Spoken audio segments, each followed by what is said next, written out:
রাত তখন 11:20। আমি তখনও ইছাপুর স্টেশনের 2 নম্বর প্ল্যাটফর্মে দাঁড়িয়েছিলাম। শেষ ট্রেনটা ধরার জন্য অপেক্ষা করছি। হঠাৎ চারপাশটা এমন নিস্তব্ধ হয়ে গেল, মনে হলো কেউ নিঃশব্দে নিঃশ্বাস ফেলতেও সাহস পাচ্ছে না। ট্রেন তো এখনো আসে নাই, কিন্তু হঠাৎই মনে হলো আমার পেছনে কেউ দাঁড়িয়ে আছে। আমি আস্তে করে ঘাড় ঘুরিয়ে দেখি, কাউকে দেখতে পেলাম না। তাহলে কার নিঃশ্বাসের শব্দ শুনলে?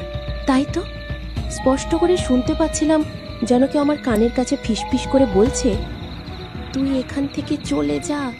ভয়ে আমার গা ঠান্ডা হয়ে গেল। আমি পকেট থেকে ফোন বের করে টর্চ অন করলাম। চারপাশে দেখলাম কেউ নেই। ঠিক তখনই 10 নম্বর ল্যাম্পপোস্টটা হঠাৎ ঝিকঝিক করে নিভে গেল। তুই কি করলি তখন? আমি ভাবলাম হয়তো নিজের ভয়ে এইসব কল্পনা করছি। নিজেকে শান্ত করে বসলাম একটা বেঞ্চে।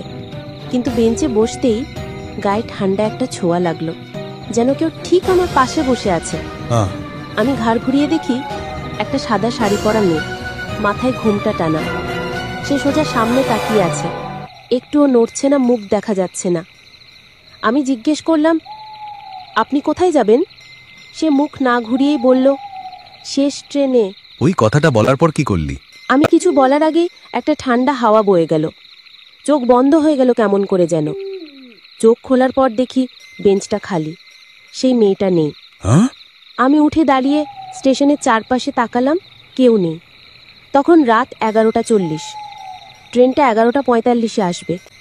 ঠিক 11:45-এ ট্রেন ঢুকলো প্ল্যাটফর্মে। আমি উঠে পড়লাম। প্রথম কামরার একদম দরজার পাশে দাঁড়িয়েছিলাম, কিন্তু ট্রেন ছাড়ার 10 সেকেন্ড আগে সেই মেয়েটা হঠাৎ আবার সেখানে এসে দাঁড়ালো, একদম আমার সামনে। তুই আবার তাকে দেখলি? মুখ দেখা গেল এবার?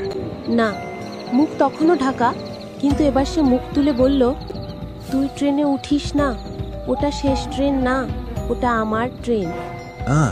আমার শরীর জমে গেল ভয়। ঠিক তখনই ট্রেনটা নিজে থেকেই বেজে উঠল। কিন্তু আশ্চর্য, কেউ উঠল না, কেউ নামলো না। আমি ট্রেনে না উঠে পিছনে সরে দাঁড়ালাম। ট্রেনটা চলে গেল। তারপরে আমি দেখি স্টেশন মাস্টার আমার দিকে দৌড়ে আসছে। ও কি বলল? ও এসে বলল, তুমি ওই ট্রেনটায় উঠতে যাচ্ছিলে? ওইটা ট্রেনই না। ইছাপুরে প্রতি বছর এই দিনটাই এই সময় এমন একটা ট্রেন আসে যেটাই উঠলে মানুষ আর ফেরে না। আমি থমকে গেলাম।